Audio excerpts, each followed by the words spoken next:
Shalom saudara-saudara yang dikasihi Tuhan. Kita berjumpa kembali di dalam renungan kita pada hari ini. Kiranya saudara-saudara semua tetap bersukacita, sehat, dan terlebih lagi selalu merasakan kasih dan berkat Tuhan. Hari ini sebelum kita mendengarkan firman Tuhan, mari kita berdoa. Bapa dalam surga, terima kasih atas segala kasih-Mu, berkat-Mu yang masih kami rasakan.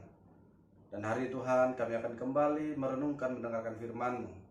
Urapi kami dengan kuasa Roh Kudus Tuhan, agar senantiasa kami mengerti dan memahami firman Tuhan. Di dalam Kristus Yesus kami bersyukur dan berdoa. Amin.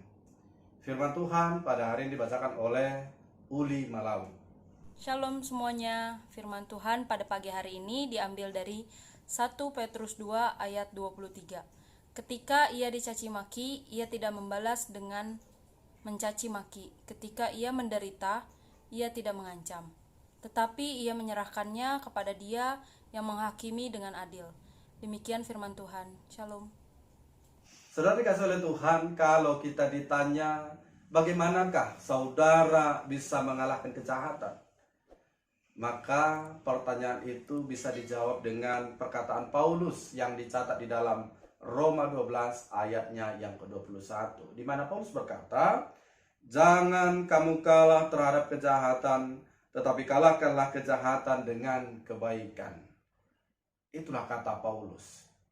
Paulus meneladani apa yang sudah dikerjakan dan dilakukan oleh Yesus yang datang sebagai juru selamat dunia. Saudara dikasihi oleh Tuhan, demikianlah juga dengan ayat harian atau renungan kita pada hari ini, di mana kita bisa melihat apa yang sudah dilakukan Tuhan Yesus, dan mestinya kita juga meneladaninya. Yang pertama yang bisa kita lihat di dalam ayat renungan kita pada hari ini adalah ketika Yesus dicaci maki, ia tidak pernah membalas dengan caci maki. Kenapa Yesus melakukan hal itu? Sebab kalau kejahatan dibalas dengan kejahatan, itu adalah perbuatan si iblis. Maka saudara-saudara, kalau hari ini kita masih membalas kejahatan dengan kejahatan, dengan satu tujuan kita memuaskan emosi kita, hal itu masih menunjukkan kita belum mengenal teladan Yesus Kristus, belum mengenal Yesus Kristus dengan sungguh-sungguh. Tuhan menginginkan kita supaya kita menjadi manusia-manusia sorgawi dengan melakukan seperti yang sudah dilakukan oleh Yesus. Tidak membalas caci maki dengan caci maki, tidak membalas kejahatan dengan kejahatan, tetapi harus membalas kejahatan itu dengan kebaikan. Maka dengan demikian kejahatan itu akan dikalahkan.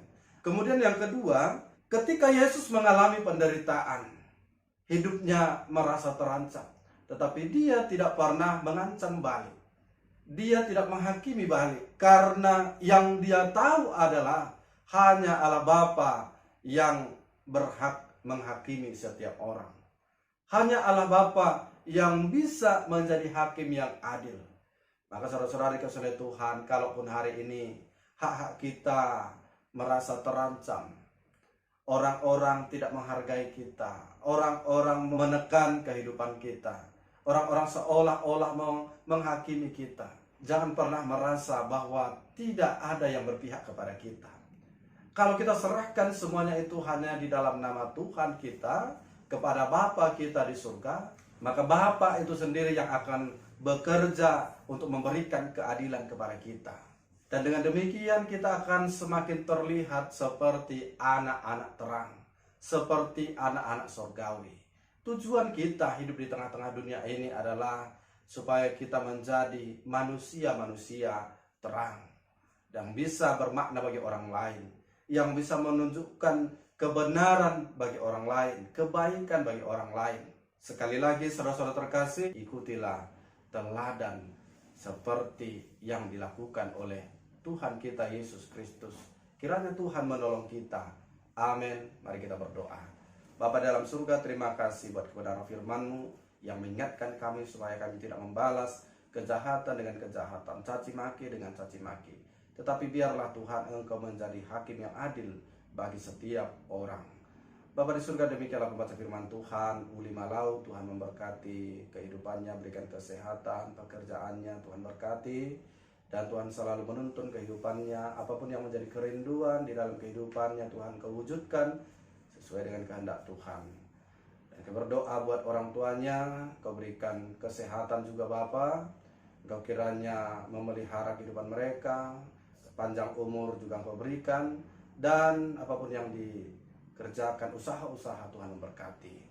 Dan kami berdoa juga Tuhan buat seluruh jemaat Tuhan, pendengar firman Tuhan hari ini. Engkau kiranya memelihara, menuntun, dan juga Engkau memberkati setiap aktivitas mereka. Kami tetap berdoa Tuhan buat jemaat Tuhan yang sakit kiranya Engkau sembuhkan, dan yang lemah tetap Engkau menguatkan Tuhan. Dan Bapa yang baik, dosa-dosa kami ampuni kami, supaya kami layak menerima kasih-Mu. Dalam Kristus Yesus kami berdoa. Amin.